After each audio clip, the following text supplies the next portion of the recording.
Pemirsa, kenaikan uang kuliah ditunda tetapi pemerintah menghadirkan pengeluaran baru bagi rakyatnya, yaitu Tapera. Presiden Joko Widodo baru menaikkan peraturan pemerintah tentang penyelenggaraan tabungan perumahan rakyat, sehingga bakal ada potongan gaji bagi pekerja di Indonesia, termasuk karyawan swasta.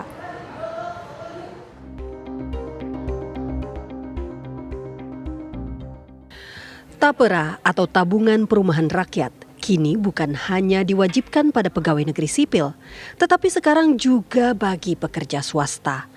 Aturannya ada di dalam Peraturan Pemerintah Nomor 21 Tahun 2024 tentang penyelenggaraan Tapera yang ditandatangani Presiden Jokowi 20 Mei lalu.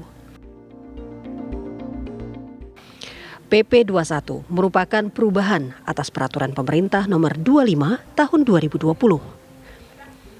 Di dalam PP baru itu disebutkan, setiap pekerja dan pekerja mandiri berusia minimal 20 tahun yang berpenghasilan paling sedikit sebesar upah minimum wajib menjadi peserta Tapera. Ketetapan ini langsung menuai pro dan kontra di kalangan masyarakat. Tetapi Presiden Joko Widodo tak mau ambil pusing dan bakal maju terus, karena menurutnya itu hal biasa. Ya semuanya dihitunglah. Biasa dalam kebijakan yang baru itu pasti masyarakat juga ikut berhitung, mampu atau nggak mampu, berat atau nggak berat. Seperti dulu waktu BPJS di luar yang BPI yang gratis 96 juta kan juga ramai. Tapi setelah berjalan kan saya kira merasakan manfaatnya bahwa rumah sakit tidak dipungut biaya, hal-hal seperti itu yang akan dirasakan setelah berjalan. Kalau belum biasanya pro dan kontra. Pemerintah memberi waktu pada pemberi kerja untuk mendaftarkan para karyawannya paling lambat tahun 2027. Besaran Tapera sebesar 3% dari gaji atau upah. Pekerja menanggung 2,5%-nya, 0,5% lagi dibayar oleh pemberi kerja. Dari Jakarta, Haidar Faisal, Era Canggih, TV One mengabarkan. Lantas pertanyaannya, siapa saja yang diwajibkan ikut Tapera? Pekerja yang wajib menjadi peserta Tapera adalah pegawai negeri sipil atau aparatur sipil negara, lalu anggota TNI, Polri, pegawai BUMN, dan pegawai swasta. Mereka yang masuk kriteria berusia 20 tahun atau sudah menikah dan memiliki upah minimum. Iuran Tapera sebesar 3% dari gaji. Pekerja membayar 2,5% dan pemberi kerja menanggung 0,5% sisanya. Tapera harus dibayarkan sebelum tanggal 10 setiap bulannya. Dan ini berdasarkan Peraturan Pemerintah Nomor 21 Tahun 2024 yang akan diberlakukan bagi pekerja swasta paling lambat tahun 2027 atau 3 tahun dari sekarang.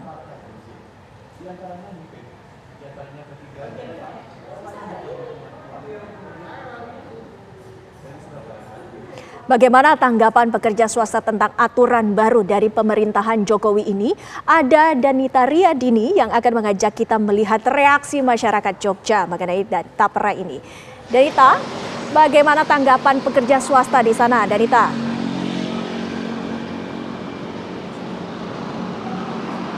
Windy dan juga pemirsa, betul sekali tentu beragam tanggapan muncul terutama bagi para pekerja swasta di daerah istimewa Yogyakarta yang juga menyimak adanya ketentuan baru dari pemerintah khususnya kemarin yang sudah diteken oleh Presiden Joko Widodo pada 20 Mei lalu tentang Tapera atau tabungan perumahan rakyat begitu. Saya akan langsung pemirsa berbincang dengan beberapa pekerja swasta di Yogyakarta. Bagaimana kemudian tanggapan mereka mengenai aturan baru dari pemerintah atau khususnya yang sudah diteken oleh Presiden Joko Widodo. Selamat siang Mas Hedi, seperti apa tanggapannya mengenai Tapera yang beberapa waktu yang lalu sudah diteken oleh Presiden Joko Widodo? Kalau menurut saya Tapera itu saya setuju, hanya dipotong 2,5% dan yang 0,5% perusahaan yang membantu, di mana saya juga belum memiliki rumah dan apabila saya tidak menjadi beli juga bisa saya ambil kembali tabungan saya itu, Mbak. Mengenai misalnya jangka waktu tertentu dengan iuran sebesar 3% totalnya, apakah memang setiap bulannya memang sudah masuk untuk hitung-hitungannya khususnya dalam atau di UMR Yogya? Kalau saya pribadi masih terjangkau, Mbak, masih masuk untuk 2,5% atau 3%. Itu saya hitung-hitung masih masuk dengan angka masih di bawah 100.000 untuk ukuran UMR Jogja. Mas Edi, terima kasih. Satu lagi pemirsa, ada Mas Jeffrey. Selamat siang, seperti apa tanggapannya mengenai tapera, Mas? Menurut saya pribadi untuk tapera ini sebenarnya kurang setuju ya, Mbak ya. Karena apa? Sebagai pekerja pribadi kita kan tidak punya patokan gaji yang masuk tiap hari, tiap bulannya, kadang naik, kadang tinggi. Jadi kalau menurut saya lebih baik untuk orang-orang yang mampu mungkin bisa ya, tapi kalau untuk pekerja mandiri itu kurang setuju saya, itu aja. Jadi kalau misalnya dibandingkan dengan UMR Yogya, seperti apa Mas hitung-hitungnya? Kalau untuk UMR Jogja pun masih banyak yang di bawah UMR untuk gaji karyawan. Jadi apalagi belum dipotong yang BPJS, yang lain-lainnya, belum lagi kebutuhan keluarga. Itu menurut saya pribadi berat sekali itu. Mas Jeffrey, terima kasih atas tanggapannya.